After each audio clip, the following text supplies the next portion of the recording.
नमस्कार सर्वांना. सगळ्यात अगोदर सगळ्यांना श्री स्वामी समर्थ. आज आपल्या इकडे पाणी आलेलं होतं नळाला आणि बराच 9 ते 10 दिवसांनी पाणी आलेलं होतं. उन्हाळा दिवस असल्यामुळे नळाला पाणी यायला थोडा उशीर होत आहे.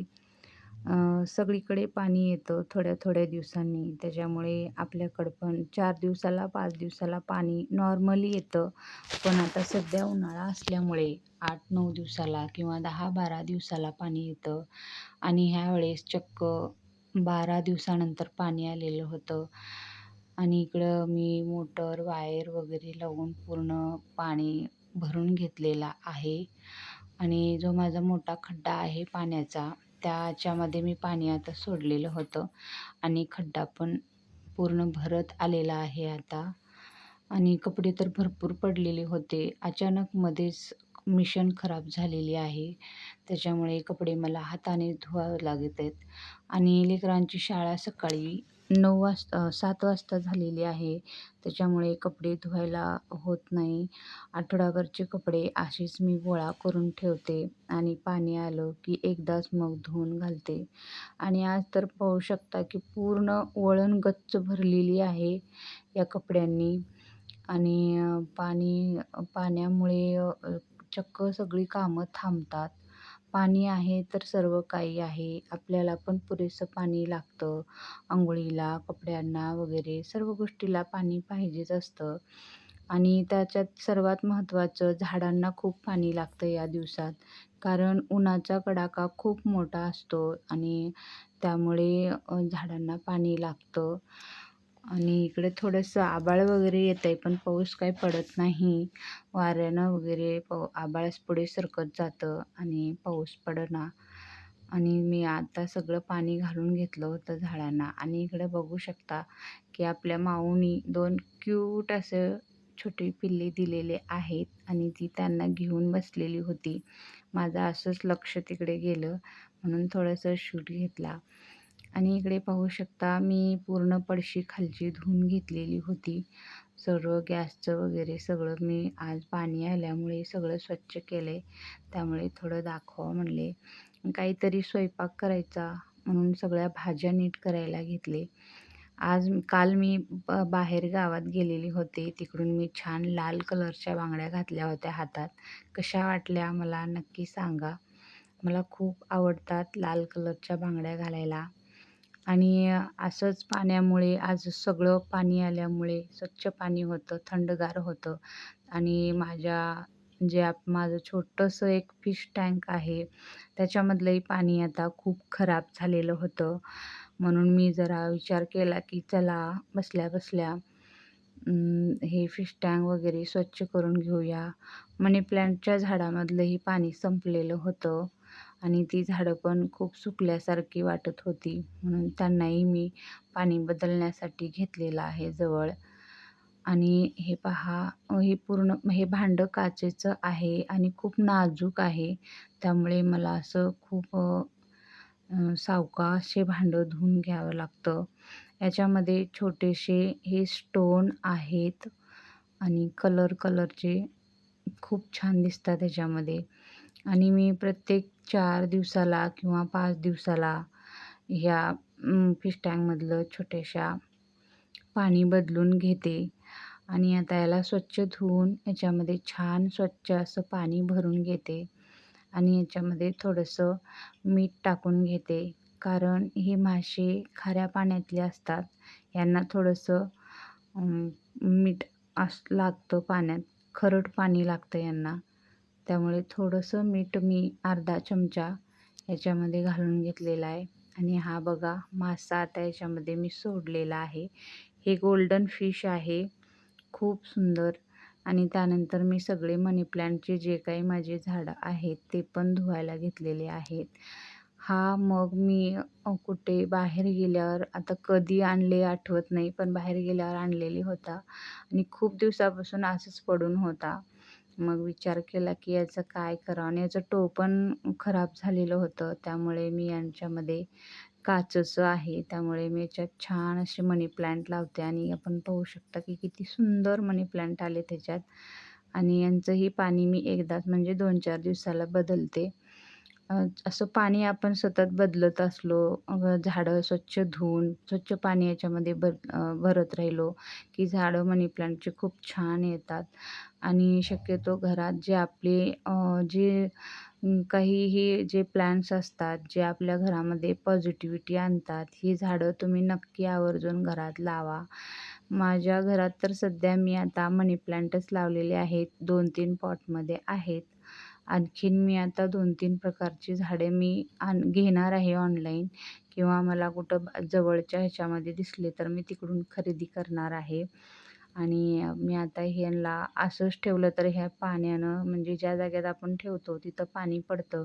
त्यामुळे मी एक स्वच्छ कपड्याने हे पूर्ण जे पॉट आहे ते पुसून घेते, जेणेकरून आपण ठेवलेल्या जाग्यात पाणी पडणार नाही. आणि या झाडाला व्यवस्थित मी असं लावून घेतलं. छान खुले करून घेतलं सुटसुटीत, म्हणजे त्यांची वाढ व्हायला मदत होते. असं आपण मध्येच असं एक जाग्यात असं हे करून ठेवलं तर ती झाडं गुदमरल्यासारखी होतात. त्यामुळे त्यांना आपण व्यवस्थित ठेवायचं आहे. आता हे झाडं मी जिथं-जिथं चांगली जागा मला वाटते, मी त्या-त्या ठिकाणी आणि त्या-त्या दिशेनुसार मी हे झाडं घरात ठेवते. हे बघा, मी इथे एक माझ्या होम थिएटरवर ठेवलंय आणि एक जे मोठा पॉट आहे त्याला मी ह्या इथं वरी एक स्टँड आहे, तिथं छोटं हे पॉट असलेलं ठेवते. हा पॉट म्हणण्यापेक्षा एक काचेचा ग्लास होता, जो काही वापरात येत नाही, पण तो मी छान मनी प्लांटसाठी केलेला आहे. हे बघा, इथं टीव्हीच्या साईडला ठेवलेला आहे आणि एक मोठा पॉट असलेला हा टेबलवर ठेवलेला आहे. छान वाटतं घरात हिरवी झाडी. त्यानंतर संध्याकाळ झाली आणि दिवा लावायला घेतला देवाचा. छान असं देवाला धूप, बत्ती, दिवा लावलं की संध्याकाळी भरून वाटतं. आणि दिवस मावळायला शक्यतो आपण बाहेर केलो तरी आपल्याला घरात होता होईल लवकर घरी येऊन आपल्याला दिवस मावळायला दिवा लावला पाहिजे. चांगलं असतं. आणि दिवा लावून घेते आणि त्यानंतर धूप लावून घेते. सकाळी उदबत्ती लावलेली होती, धूप पण लावलेलं होतं, पण आता वाटलं की चला धूप लावूया. त्यामुळे छान असं धूप लावून घेतलं आणि त्यानंतर मग देवासमोर अशी घंटी वगैरे वाजवून घेतली थोडीशी. संध्याकाळी घरात खूप पॉझिटिव्हिटी वाटते, की मस्त असं दिवा वगैरे लावून घेतलेलं धूप, दिवा. आणि त्यानंतर मग इकडं तुळशीच्या दिव्याची थोडीशी तयारी केली. याच्यामध्ये वातच नव्हती. मग मी थोडंसं वात वगैरे घालून घेतलं. आणि तुळशीमध्ये पण दिवा मी रोज संध्याकाळी तुळशीला दिवा लावतेच. आणि सकाळी उदबत्ती, धूप वगैरे आणि संध्याकाळी तुळशीच्या समोर छान असं दिवा ठेवते. आणि आता दिवाबत्ती झाल्यानंतर आता आपल्याला संध्याकाळचं जेवणाची तयारी करावी लागते. आणि आज काय सकाळी पाणी आल्यामुळे खूप उशीर झालेला होता, त्यामुळे मी दुपारी स्वयंपाक केलेला होता. आणि स्वयंपाक मी आणि आई दोघीच जेवण केलोत. लेकरांनी पण नाश्ता वगैरे बाहेरचं खाणं, केळी आणलेली होती कालची, त्यामुळे दूध, केळी खाल्ले. त्यानंतर द्राक्षे होते. आज त्यांचं त्याच्यावर फळांवरच ताव होता. आणि मग आता बोलले की आम्हाला स्वयंपाक वगैरे काही नको, आम्हाला फक्त पोहे करून दे. कारण दही होतं फ्रीजमध्ये भरपूर, कोणीच खाल्लेलं नव्हतं. मग त्यांनी बोलले की आम्हाला पोहे कर, आम्ही दही पोहे खाणार आहोत. त्यामुळे छान असे पोहे करायला घेतले. इथं मी गॅसवर एक कढई ठेवली, 2 पळी तेल घातलेलं आहे आणि 4 मिरच्या कट करून घातल्या. थोडासा कांदा, कोथिंबीर आणि कढीपत्ता याच्यामध्ये घालू आणि छान मस्त तळून घ्यायचं याच्यामध्ये. आणि इकडे डाळवा आणि शेंगाचं बी थोडंसं घालायचं आहे. कारण शेंगाचं बी जर नाही दिसलं तर मग त्याने नाश्ता करणारच नाहीत. पोहे, उपमा किंवा सुशेला काही असू द्या, त्याच्यामध्ये जास्तीत जास्त शेंगाचं बी असलं पाहिजे तरच ते खातात, नाहीतर खात नाहीत. आणि मला असं नाश्त्यामध्ये हिरवी मिरची, कढीपत्ता, कोथिंबीर असल्याशिवाय मला नाश्ता करूच वाटत नाही. कारण हिरवं-हिरवं जर मध्ये छान दिसलं तरच नाश्त्याला छान वाटतं खायला. मग मस्त अशी थोडीशी हळद घातली त्याच्यामध्ये आणि लगेच पोहे धुवून घेतले, स्वच्छ करून घेतले आणि त्यामध्ये आपण आता घालूया छान मस्त धुलेले पोहे याच्यामध्ये आपल्याला ॲड करायचे.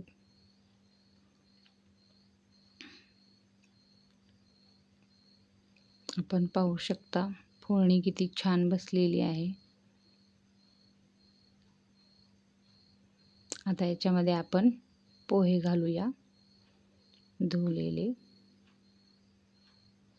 आणि याला छान असं मीठ घालून वरून मिक्स करायचं आहे. आणि जर कोणाला गोड खारट पोहे तिखट आवडत असतील तर याच्यामध्ये 1 चमचाभर साखर घालायची आहे. लहान साखर असली बारीक तर याच्यात आपण 2 चमचे घालूया आणि जर मोठी भरड साखर असली तर याच्यामध्ये 1 मोठा चमचा साखर घालायची आहे. पण इथं काय आता यांना साखर वगैरे मी घातलेलं नाही, कारण याने दही घालून खाणार होते. त्यामुळे मी नुसतं मीठच टाकलेलं आहे. आणि आता इथं गॅस थोडा मोठा करते आणि छान असं या पोह्यांना परतून घ्यायचं आहे. लेकरांचं कसं असतं की त्यांना जे पाहिजे खायला त्यांच्या मूडनुसार तेच केलं पाहिजे, तर ते पोट भरून खातात. नाहीतर मग ते खात नाहीत. चला असंच खावा, तसंच खा म्हणलं तर मग ते खाणार नाहीत आणि ते मग आपण आपल्या भीतीनं ते खातात, पण त्यांचं पोट भरत नाही किंवा मन भरत नाही. त्यामुळे ते जे सांगतील मी तेच करायचा प्रयत्न करते. कारण दुपारी भाजी, चपाती, आमटी, भात असा बेत होता आणि त्यांचं जेवण झालेलं होतं मस्त असं. आणि इकडे आता त्याने संध्याकाळी नॉर्मल मागितलं खायला आणि मग मलाही काम करून खूप कंटाळा आलेला होता. मी पण त्यांना मस्त असे 2 प्लेट छान पोहे करून दिले. आपण पाहू शकता पोहे खूप छान झालेले होते आणि छान मी त्यांना खालीवरी केले, परतून घेतलं मस्त असं. गरम-गरम पोहे आणि दही त्यांना मी दिलेलं आहे आणि त्याच दह्याचं थोडं ताक बनवत होती आई.